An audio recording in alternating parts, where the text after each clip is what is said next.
Subscribe करिए Andaman news को, अंडमान की जानकारी सबसे पहले पाने के लिए। इस्लामिक फाउंडेशन, उनके जो ऑर्गेनाइजेशन से भी राजीव गांधी फाउंडेशन को फंडिंग हुआ है। आप हमारे इस प्रेस कॉन्फ्रेंस को अटेंड करने के लिए आए, उसके लिए और एक बार धन्यवाद। एक्चुअली आज का जो मुद्दा है, जो इशू है, वो राष्ट्रव्यापी कुछ समस्याओं को लेके है। क्योंकि हमारे जो अध्यक्ष हैं वो अभी निकोबार के दौरे पे हैं, साथ में प्रभारी के साथ प्रभारी जी के साथ में। तो क्योंकि आपको पता होगा कि निकोबार इस बार के जो लोकसभा इलेक्शन में हमें एक अच्छा सहयोग दिया था, वहां से अच्छा वोट मिला था। हमारा भी जिम्मेदारी रहता है कि हम निकोबार की तरफ थोड़ा ध्यान दें। तो प्रभारी चाहते थे कि वहां पे जाएं और वहां की जो समस्याएं हैं उसके बारे में जानकारी, क्योंकि कांग्रेस वाले तो कभी जाते नहीं, बीजेपी ने पहल की और इस बार एक अच्छा वहां पे कार्यक्रम हुए का संभावना है। तो ऐसे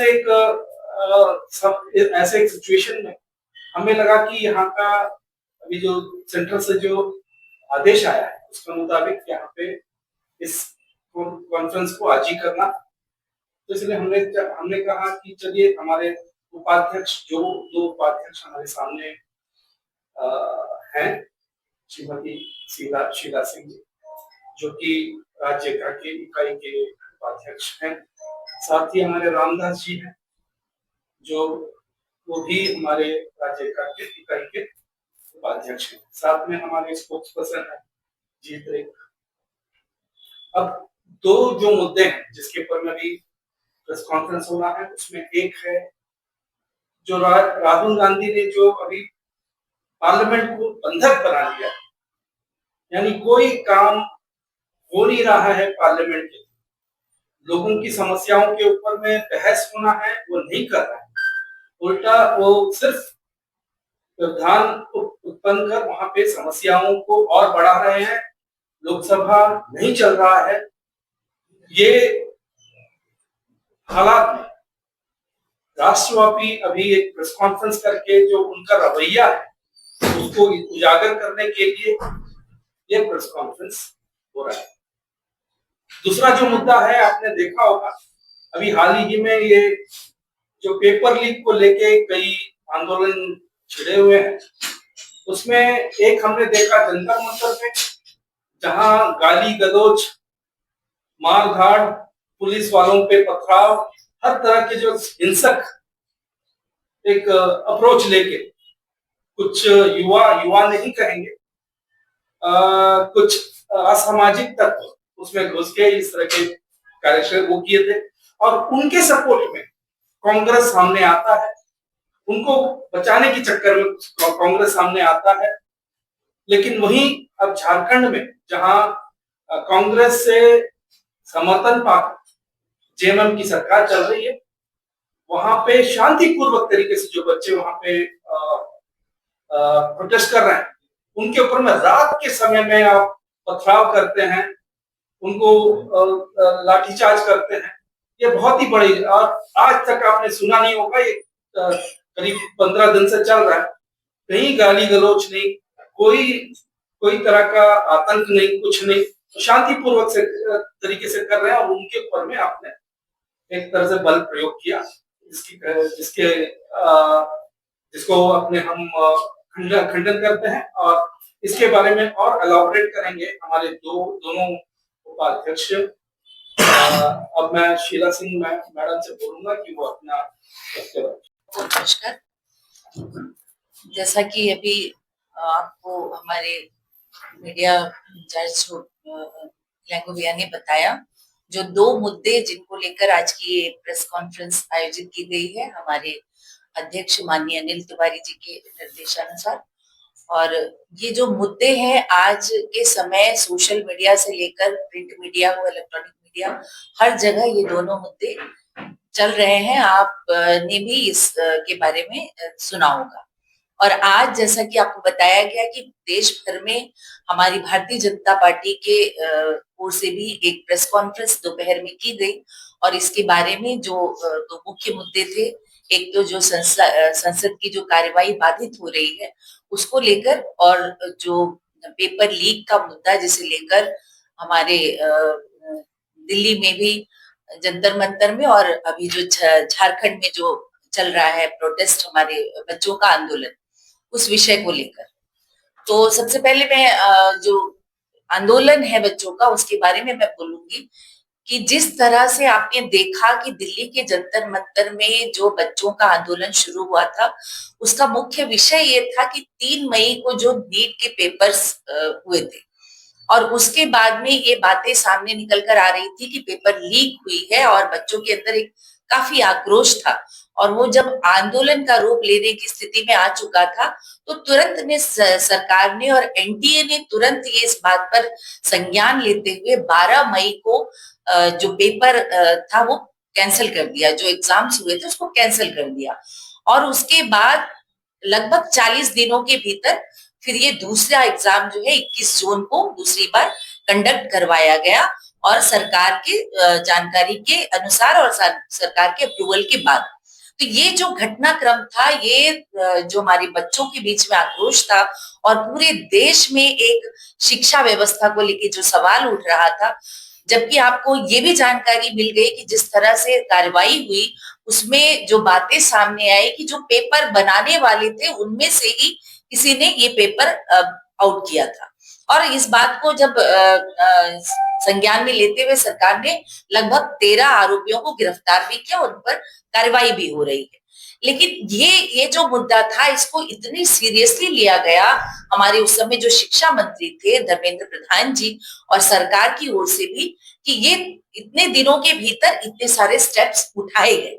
ये भी चीज जो थी पूरे देश ने देखा था कि इतने बड़ी जो आंदोलन चलाया गया जिस तरह से जंतर मंतर में, और ये अपने अधिकारों की लड़ाई लड़ रहे थे हमारे बच्चे, कोई इसमें बुराई नहीं थी। लेकिन जब भी ऐसे आंदोलन, इससे पहले भी कई आंदोलन हो चुके हैं हमारे आजादी के बाद से भी, लेकिन जब आंदोलन होता है बच्चों का जिस मुद्दे को लेकर, उस मुद्दे से हटकर जब वो राजनीतिक स्वार्थ के लिए कुछ लोग जब उसमें घुस जाते हैं, तो फिर वो उसका रूप क्या होता है वो आपने वो भी देखा मीडिया के जरिए, पूरी देश ने, पूरी दुनिया ने देखा।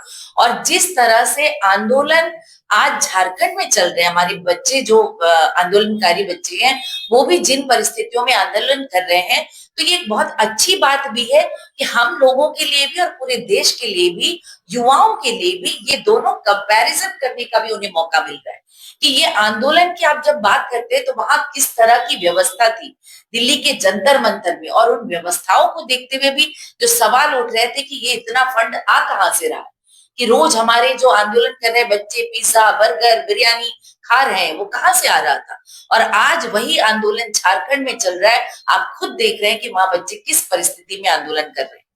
बारिश हो रही है, उसमें भीग रहे हैं, उनके लिए कोई व्यवस्था नहीं है। वो बोल रहे हैं कि हम मड़ुआ रोटी खाएंगे लेकिन अपने हक के लिए लड़ते ही रहेंगे इसी तरह से बरसात में बैठकर। तो ये भी सोचने की बात है। जंतर मंतर का आंदोलन जितना मतलब उसका एक दर्जा गिर सकता था, वो भी हमने देखा कि बच्चों को कुछ असामाजिक तत्वों ने जिस तरह से बरगलाया, उन्हें मिसगाइड किया, और जो अश्लील वहां पे गालियां दी गई, अश्लील तरीके से अपने प्रधानमंत्री, उनकी मां को लेकर गालियां दी गई, और उसके साथ आपने कई सारे रील्स देखे जिसमें अश्लील नृत्य करते हुए बच्चे पूरी मीडिया के सामने ओपन नृत्य कर रहे थे। उससे क्या मैसेज जा रहा था, क्या आप आंदोलन का किस रूप में उस आंदोलन को मैसेज देना चाहते थे। बिल्कुल आपको हक की लड़ाई आपकी लड़नी है और आपने ये आवाज उठाई तो सरकार ने इतना एक्शन भी लिया, ये भी आपको देखना चाहिए। हमारे शिक्षा मंत्री ने इस्तीफा भी दिया। लेकिन आज झारखंड में जो आंदोलन हो रहा है, आप वहां पर भी देखिए, लाठीचार्ज की बात जो आई थी वो जंतर मंतर में भी आई, झारखंड में भी जहां चल रहा है हमारे बच्चों का रांची में, वहां भी लाठीचार्ज हो रही है। तो ये बात बार बार राहुल गांधी उठाते हैं इस बात को कि किसके कहने पर ये लाठियां बरसाई गई या कुछ और कार्रवाई हुई। तो ये भी सबको पता होना चाहिए कि पुलिस का अपना एक प्रोटोकॉल होता है कि कब किस सिचुएशन में हमें लाठियां यूज करनी है और कहाँ किस सिचुएशन में आंसू गैस के गोले छोड़ने हैं। ये प्रोटोकॉल होता है। इसके लिए कोई ये जरूरी थोड़ी है कि गृह मंत्री ही ऑर्डर करेगा तब आप आंसू गैस के गोले छोड़ेंगे या लाठियां बरसाएंगे। पुलिस की ट्रेनिंग होती है, उनका अपना प्रोटोकॉल है, वो सिचुएशन को देखते समझते हुए ये एक्शंस लेते हैं। झारखंड में भी लाठियां चलाई गई बच्चों पे, वहां पे तो आपने कोई सवाल नहीं उठाया जाकर कि क्यों ऐसा हुआ, क्यों ऐसा किया वहां की सरकार ने या वहां की पुलिस ने। और वहां पे बैरिकेड लगाए गए थे। जब बैरिकेड आंदोलन करते हुए छात्र जोश में जब बैरिकेड तोड़ने की कोशिश करते हैं, उसे लांघने की कोशिश करते हैं, तब पुलिस अपनी कार्रवाई करती है। आपने ये भी देखा होगा कि रांची में जो बच्चे आंदोलन कर रहे हैं, वहां जब बैरिकेड लगाए गए, बैरिकेड के ऊपर कंटीले तार लगाए गए। क्या जंतर मंतर में भी ऐसा हुआ था? तो वहां जो ये कंटीले तार की व्यवस्था, ऐसा पहली बार हमने देखा। तो इसके लिए कभी किसी ने सवाल क्यों नहीं उठाया, विपक्ष के दलों ने या किसी और ने? ये क्या, ये बच्चों को ये आप सेवा दे रहे थे? और बच्चे भीगते हुए आज भी आंदोलन आंदोलन कर रहे हैं। और उनकी डिमांड क्या है?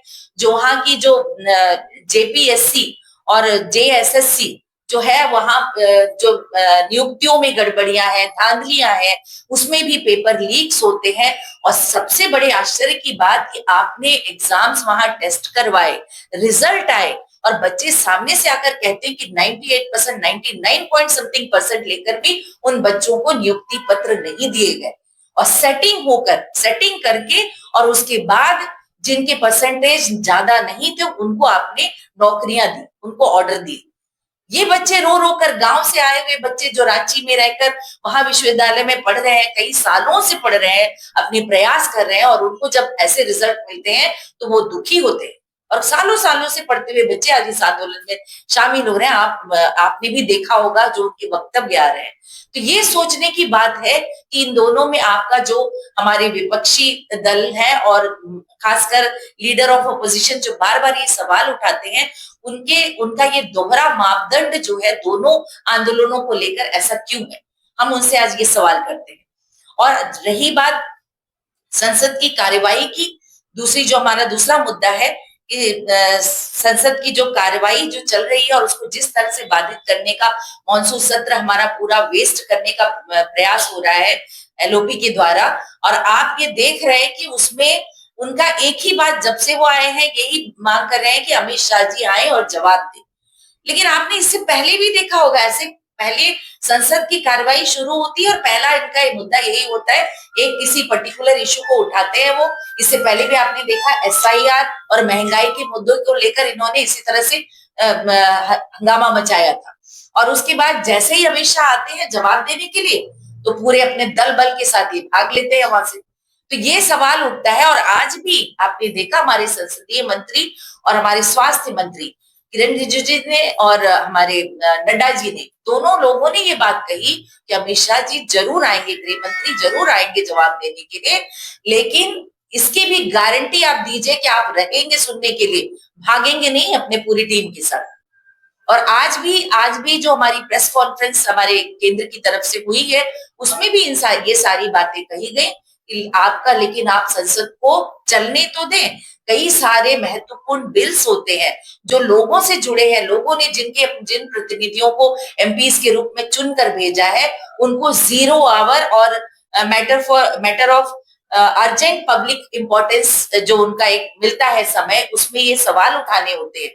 और उन्हीं के जो लीडर है, एमपी हैं, माननीय हमारे इंटेलेक्चुअल माने जाते हैं, अंतरराष्ट्रीय स्तर पर वो जाकर काफी सारे डिबेट्स में भाग लेते हैं। उन्होंने खुलकर मीडिया के सामने ये बात कही कि ये जिस तरह से आज संसद को बाधित करने का काम हो रहा है, इसमें नुकसान हमारा ही है, ऑपोजिशन का ही है।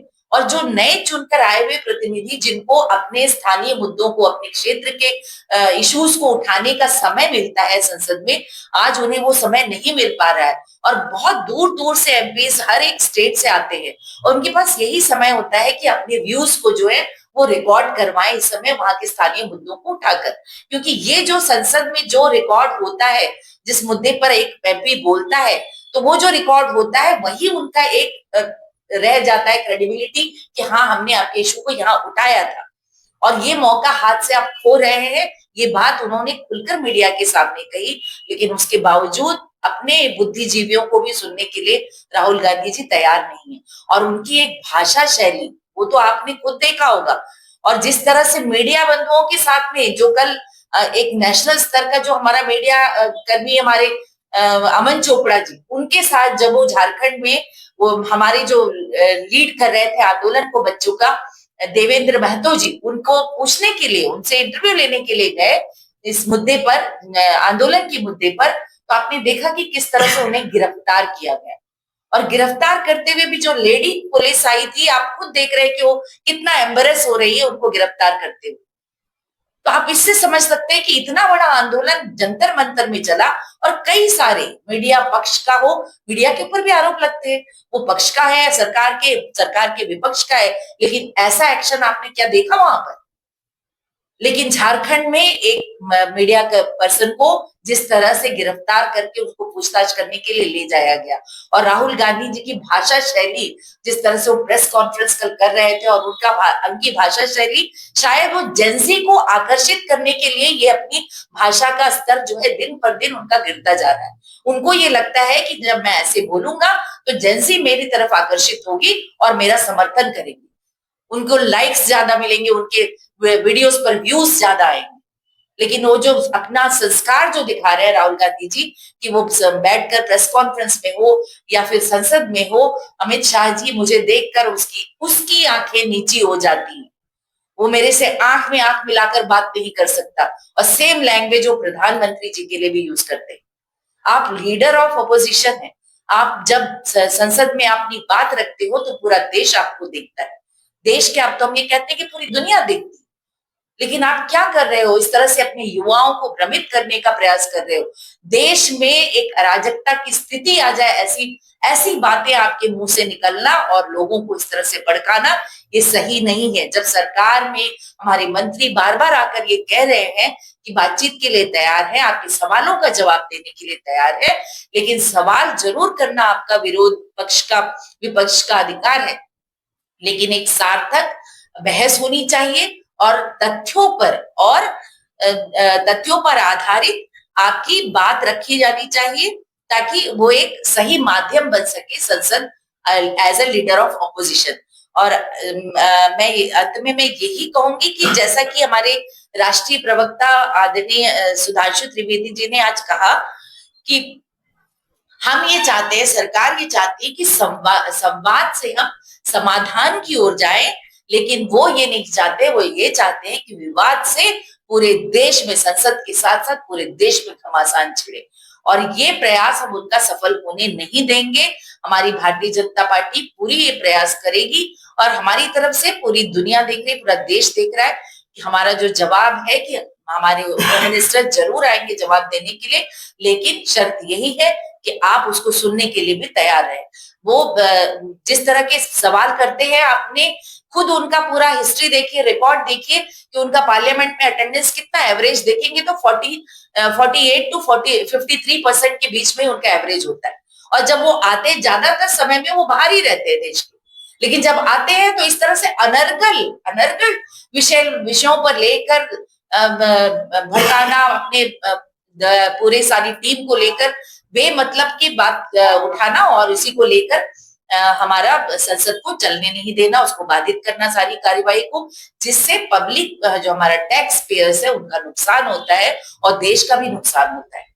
तो मैं यही अपने टीम के साथ, हमारे अंडमान निकोबार द्वीप की जो हमारी भारतीय जनता पार्टी की राज्य की आज टीम बैठी है हमारे अध्यक्ष की अनुपस्थिति में, तो मैं यही कहूंगी कि उनके निर्देशानुसार आज हमने प्रेस कॉन्फ्रेंस किया और अपने विषयों को रखा है। उम्मीद करते हैं कि आप भी इस विषय को जिस तरह से हमने उठाया, आप भी सभी कुछ समझते हैं और इसको सही तरीके से हम अपने लोगों तक भी विषयों को पहुंचाते हैं। प्रेस में फॉरेन फंडिंग हो रहा था, जहां पे जो फूड डिलीवरी सिस्टम में पाकिस्तान से ऑर्डर आ रहा था, लोगों को वहां पे पिज्जा और बर्गर वगैरह खिलाया जा रहा था। झारखंड में बेचारे खाने के लिए मुश्किल हो गया था। जुनैद भाई जो बहुत अच्छा दिल्ली में सर्विस दे रहे थे, जो एक छोटा सा मामूली सा मोबाइल शॉप रखा है और लगभग 3.5 करोड़ का एस्टिमेट अगर लगा है, तो 3.5 करोड़ का खाना फ्री में बांटा उन्होंने। ऐसा क्या बिजनेस है? बाकी जनता को भी तो जानना चाहिए कि ये सब जो पीछे था, एक इकोसिस्टम चल रहा था कि देश के सरकार को डिस्टेबलाइज किया जाए। तो जब सरकार को मालूम क्रेडिबल इंफॉर्मेशन मिला कि ये एंटी नेशनल एक्टिविटी का काफी ज्यादा जोर हो रहा है, और जितने भी सोशल मीडिया का जो स्पॉन्सर्ड जो रील्स बन स्टेटमेंट किया कि उनको उत्साह किया कि ये बोलो, ऐसा बोलो, और उनसे रील बनवाया गया और उसको फिर बाद में बूस्ट किया गया। तो टोटल एक इकोसिस्टम चल रहा थी गवर्नमेंट को कैसा डिस्टेबलाइज किया जाए, और उसमें जितने भी पॉलिटिकल ऑपोजिशन राहुल गांधी से लेकर हमारे कुशली बाबा, क्या नाम उनका, केजरीवाल, तो केजरीवाल तक उसमें इन्वॉल्व था। अभी देखिए केजरीवाल का भी एक इंटरव्यू कल परसों आया था जिसमें कहा गया था कि ये जो धरना था मोदी को ठोकने के लिए, वर्ड यूज किया, मोदी को ठोकने के लिए हम का प्रोग्राम था धरना में। मतलब उनका दिल का बात करते करते बाहर, नेचुरल बात है, उनका इंटेंशन नहीं किया। एग्जाम जो जो कानून पास हुआ पार्लियामेंट में, उसमें राहुल गांधी तो खड़ा होकर कुछ बात नहीं किया, लेकिन उनका इंटेंशन था कैसी भी सरकार गिर जाए, क्योंकि इलेक्शन से तो जीत नहीं सकता। देश के जनता के दिल में मोदी जी बसा हुआ है, उधर से तो हटा नहीं सकता।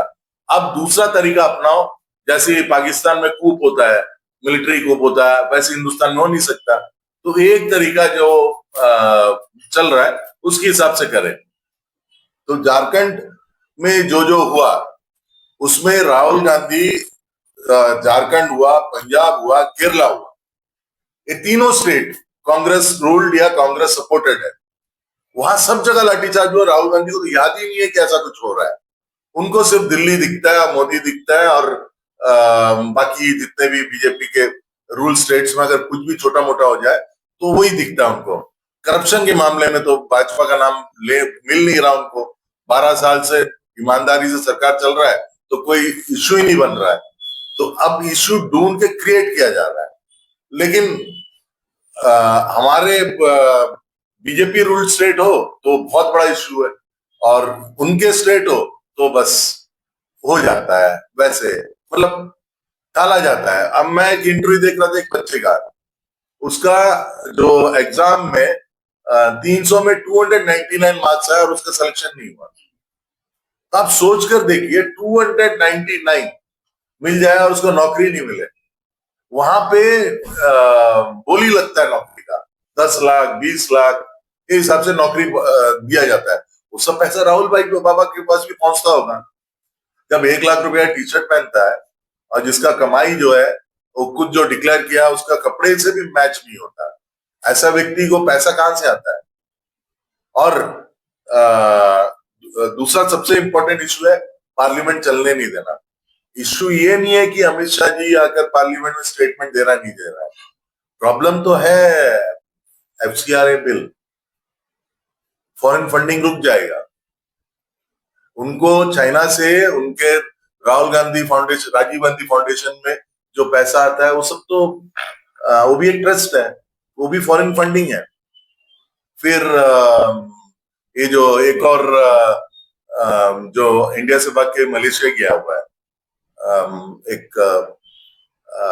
नाम नहीं याद आ रहा उनका, उनके जो इस्लामिक फाउंडेशन, उनके जो ऑर्गेनाइजेशन से भी राजीव गांधी फाउंडेशन को फंडिंग हुआ है। तो ये सब गवर्नमेंट के मॉनिटरिंग में आ जाएगा। तो ये मॉनिटरिंग रुकना है, ये बिल पास नहीं होना है, इसमें अमेरिका को भी तकलीफ है, जॉर्ज साइरस को भी तकलीफ है, इवन अंडमान भी इससे रिलेटेड है, क्योंकि हमारे जीएनए प्रोजेक्ट में भी जो भी आंदोलन हो रहा है अगेंस्ट में, उसमें भी कहा जाता है कि फॉरेन फंडिंग आ रहा है। आप देखा होगा इंडिया का जीडीपी अगर आप स्टडी करेंगे का लगभग 2 से 3% जीडीपी नीचे, मतलब डाउन इसलिए होता है कि ये जो प्रोटेस्ट होता है जो फॉरेन फंडिंग से होता है, जो तमिलनाडु में जो न्यूक्लियर पावर प्लांट था उसमें भी हुआ, आप नर्मदा ले लीजिए उसमें भी हुआ, हर कोई बड़ा प्रोजेक्ट आएगा उसमें एक एनजीओ खड़ा हो जाएगा और वहां पे आके प्रोटेस्ट शुरू हो जाएगा। ये सब फॉरेन फंडिंग से चलता है। एक डीप स्टेट काम करता है कि देश के अगेंस्ट में कैसा जो कंट्रीज डेवलप करके आ रहा है उसको बर्बाद करें। वो फंडिंग, हाँ वो आपने प्रैक्टिकली देखा, श्रीलंका में हुआ, सत्ता परिवर्तन हुआ, बांग्लादेश में हुआ, सत्ता परिवर्तन हुआ, नेपाल में हुआ, सत्ता परिवर्तन हुआ, और ये सब लीडर्स जो है, बड़े ऑपोजिशन लीडर, नेपाल बना देंगे हिंदुस्तान को, उनका मुंह से निकल जाता है चीज, क्योंकि इनका पूरा जो इकोसिस्टम और उनका प्लान वो हिसाब से चल रहा है। तो पार्लियामेंट को रोक रहा है इसलिए नहीं कि उनको बिल्स को रोकना है, कमाई बंद हो जाएगा इनका। अरे खुल के बोलिए ना आप, अगर राहुल गांधी में हिम्मत है तो वो बोलिए कि हम डीप स्टेट के अगेंस्ट है। देश का एलओपी है भाई, हमारे वाजपेयी जी भी एलओपी था, वाजपेयी जी भी एलओपी था, यूएन में जाकर देश के सपोर्ट में भाषण दे के आया। हिंदी में सबसे लंबा भाषण यूएन में वाजपेयी जी का था, जब कांग्रेस का राज था उस समय। एलओपी ऐसा होता है। तो उनको देश हित में, कोई कांग्रेस नहीं, कोई बीजेपी नहीं, देश हित में आप एक हिंदुस्तानी होना चाहिए। जो ये बोल रहे हैं कि वो हिंदुस्तान के हैं, क्योंकि ज्यादा टाइम तो बाहर रहते हैं, अनडिक्लेयर्ड टूर पे रहते हैं, तो ये उनका मैं कहता हूं कि सब चीज को अलग हटा के रखिए। राहुल गांधी आकर स्टेटमेंट दीजिए कि मैं जो है इंडिया में जो फॉरेन फंडिंग होता है और जो कन्वर्जन, इसमें कानून में एक वन ऑफ द इम्पोर्टेंट चीज है कि धर्म परिवर्तन के लिए भी ये पैसा आता है। आपको सुनकर आश्चर्य होगा कि एक साल में 35,000 करोड़ रुपया इंडिया में पंप किया जाता है, जो ये सब एक्टिविटीज के लिए पैसा आता है। इस सब को रोकने के लिए कानून आ रहा है, देश को स्टेबल करने के लिए। उसके विरोध में इन लोग खड़ा है। कांग्रेस का कोई भी स्पोक पर्सन आकर कह दे कि हम इस बिल के खिलाफ, या पार्लियामेंट इसलिए नहीं चलने दे रहा है क्योंकि हम लोग ये जो बिल लाना नहीं चाहते हैं, वो बोल नहीं सकता पब्लिक में। इंटेंशन दिल में है, बिल नहीं आना चाहिए, लेकिन दिखावा और कुछ करके इन लोग जो है पार्लियामेंट को चलने नहीं दे रहा है। तो ऐसे चीजों को हम लोगों को समझना है। हमारे यूथ आज मोबाइल यूज करते हैं, रील्स बनाते हैं। हमारे यूथ को भी मोबाइल में बहुत कुछ डेटा मिल जाता है। आपको जो मैंने बोला सर्च करके देखिए, आपको सारा स्टोरी समझ में आ जाएगा कि इन लोग कैसे कैसे फॉरेन के पैसे को लेकर, यूएस के एक एमपी ने तो ओपनली बोल दिया है कि हम लोग बिल का अपोज करते हैं। अरे आप कौन होते हैं हिंदुस्तान के बिल के बारे में बात करने वाले? हिंदुस्तान में जो बिल गवर्नमेंट पार्लियामेंट पास कर रहा है उसको अपोज करने वाला आप कौन होता है? हिम्मत है तो इस बिल पे आकर आप, राहुल गांधी क्या चाहते हैं? चाहते हैं कि बिल बिना डिस्कशन के निकल जाए, क्योंकि बिल अगर पार्लियामेंट में आएगा तो उसको ये सब पॉइंट्स में अगर उसको अपोज करके बात करना होगा तो उनके आका जो बैठे हैं अमेरिका में और बाकी देशों में, वो नाराज हो जाएंगे। पोल खुल जाएगा इनका, देश के सामने पोल खुल जाएगा और वहां भी उनका पोल खुल जाएगा। तो ना बोल सकते हैं, ना मतलब गले का हड्डी का जो हिसाब होता है ना कि ना निकल सकता ना बोल सकता, वाला हिसाब में हो। अगर बोलेगा तो फंसेगा, नहीं बोला तो इससे अच्छा तो वो चाहते हैं कि गवर्नमेंट जो है बिल को इंट्रोड्यूस करके बिना ऑपोजिशन का पास हो जाए, तो मैं तो बच गया भैया इससे, वो वाला हिसाब में है। तो इसीलिए वो पार्लियामेंट को चलने नहीं देते हैं। इनके डबल स्टैंडर्ड्स है, दिखाने के और खाने के, और जो हाथी के दांत के हिसाब से बात करता है वो है कांग्रेस पार्टी। और उनके एक जैसी भाभी ने कहा, शशि थरूर, मैं नाम लेके बताता हूँ, शशि थरूर ने ओपनली कहा है कि पार्लियामेंट को चलने दो भैया। पार्लियामेंट ही एक ऐसा जगह है जहां पे ऑपोजिशन को भी क्वेश्चन कर सकता है गवर्नमेंट से, हम लोग जो क्या काम कर रहे हैं क्या नहीं कर रहे, उसके ऊपर क्वेश्चन पुटअप कर सकता है, अपनी जो मांग है उसको पुटअप कर सकता है कोई भी एमपी। एक इंडिपेंडेंट एमपी भी अगर पार्लियामेंट में क्वेश्चन डालता है उसको बहुत सीरियसली लिया जाता है, उसका जवाब देना ही पड़ता है। तो चलने ही नहीं देगा पार्लियामेंट को। तो उससे कितना नुकसान फाइनेंशियली और ये सब चीजों में आ रहा है। जैसे कई बिल अभी रुका हुआ है, IT income tax amendment bill भी आना है, वो भी रुका पड़ा है। तो ये सब चीज को नहीं आने देना और देश को डिस्टेबलाइज करना, वही उनका मोटो है। तो मैं फिर से अपने यूथ और जेनजी से कहूंगा कि आप चैट जीपीटी है, कई चीजें उसमें आप मार के देखिए, फट से आपको सारा डेटा मिल जाएगा। डेटा तो इंटरनेट से निकालना तो आज के डेट में 2 मिनट का काम है। स्टडी कीजिए और तब आपको समझ में। और अपने कांग्रेसी, अंडमान में भी अपने कांग्रेसी मित्रों से पूछिए कि आप लोग ऐसा क्यों कर रहे हैं। पूरा देश में एक प्रेशर बने कि उनको लगे कि इनका जो बचा कुचा है ना वो इज्जत भी खत्म हो जाएगा। और ये 99 सीट्स आया था पिछले इलेक्शन में, 99 से शून्य बनने में इनका ज्यादा समय नहीं रहेगा। इतना मुझे कहना है। आप लोग यहाँ पे आए बहुत शॉर्ट नोटिस में और इतना बिजी शेड्यूल है आप लोगों का, तो इसके लिए आपको बहुत बहुत धन्यवाद। जय हिंद। सब्सक्राइब करिए अंडमान न्यूज़ को, अंडमान की जानकारी सबसे पहले पाने के लिए।